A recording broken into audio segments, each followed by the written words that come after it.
মহাপরিকল্পনা নিয়ে টানা ৪৮ ঘন্টার কর্মসূচি আজকে কিন্তু চলমান ২ দিন।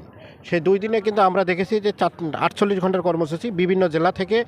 আমি একটা কথা আমি যদি বলে রাখি যে বিভিন্ন জেলা থেকে কিন্তু তিস্তা পাড়ে অবস্থান করেছেন বিভিন্ন জেলা তিস্তা পাড়ের মানুষ যারা নদীতে বিলীন হয়ে গেছে, সেই সমস্ত মানুষ যারা তিস্তার ন্যায্য অধিকার পায়, সেই ন্যায্য অধিকার থেকে যারা বঞ্চিত এতদিন ছিল, সেই লোকজনগুলো কিন্তু সেই খেটে খাওয়া মানুষগুলোকে কিন্তু আমরা দেখেছি যে তিস্তা পাড়ে তারা অবস্থান করেছেন। তাদের কিন্তু কোনো দাবি নাই, তাই এই তিস্তা পাড়ের মানুষ কিন্তু কিছু চায় না। তিস্তা পাড়ের মানুষ কিন্তু একটা জিনিস চায়, তিস্তা মহাপরিকল্পনা বাস্তবায়ন।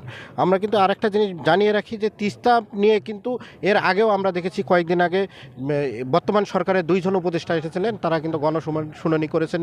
এই তিস্তা পাড়ের লোকজনের দুঃখ সুখ সব কিছু শুনেছেন। তারা কিন্তু এখানে একটা আশ্বাসও দিয়ে গেছিলেন। সেই আশ্বাসের আগে থেকেই কিন্তু এই তিস্তা মহাপরিকল্পনা বাস্তবায়ন উপলক্ষে কিন্তু এই কর্মসূচিতে অংশগ্রহণ হিসেবে যেটা দেখিয়েছেন, তিনি কিন্তু বারবার একটা জিনিস বলেছেন যে উত্তরবঙ্গের মানুষ কিন্তু অনেক অবহেলিত, তারা কিন্তু বারবার তাদের অধিকার থেকে বঞ্চিত হয়।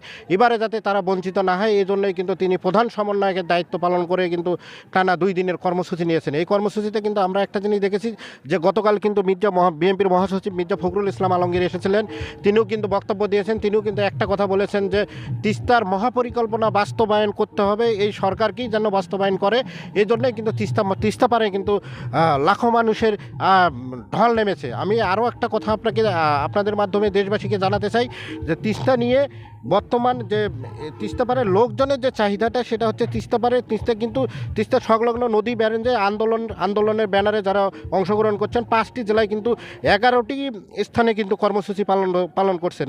গতকাল কিন্তু কায়ুনাতে কর্মসূচি, সেই কর্মসূচির অংশ হিসাবে মির্জা ফখরুল ইসলাম আলমগীর এসেছিলেন। তার কিন্তু সফরসঙ্গী হিসেবে এসেছিলেন ভাইস চেয়ারম্যান আসাদুজ্জামান দুদু এবং তিস্তা মহাপরিকল্পনা বাস্তবায়ন কমিটির প্রধান সমন্বয়ক আসাদুল হাবিব দুলু ভাইয়া কিন্তু তার সাথে ছিলেন। এখানে কিন্তু রংপুর বিএনপির আহ্বায়ক সাইফুল ইসলাম ছিলেন। তারপরে আমরা আরও একটা জিনিস জানি যে সদস্য সচিব আনিসুল হক লাখু ভাই সহ এলাকার অনেকে কিন্তু আমরা দেখেছি যে তিস্তা পাড়ের এই মহাপরিকল্পনা বাস্তবায়নের কিন্তু তিস্তার মানুষের কিন্তু যে ন্যায্য অধিকার, যে ন্যায্য দাবি, সেই দাবিটা কিন্তু তারা চায় যে তিস্তা পাড়ের মানুষ কিন্তু চায় যে এটা, তারা কিন্তু ত্রাণ চায় না, তারা কিন্তু সরকারের কাছে অন্য কিছু চায় না, তারা চায় যে তিস্তা মহাপরিকল্পনা বাস্তবায়ন করে তিস্তার 2 পাড়ের মানুষকে যাতে শান্তিপূর্ণভাবে তাদের আর বসত বাড়ি ভিটা না ছাড়তে হয়। এই জন্যই কিন্তু এই অবস্থান কর্মসূচি ঘোষণা দিয়েছেন।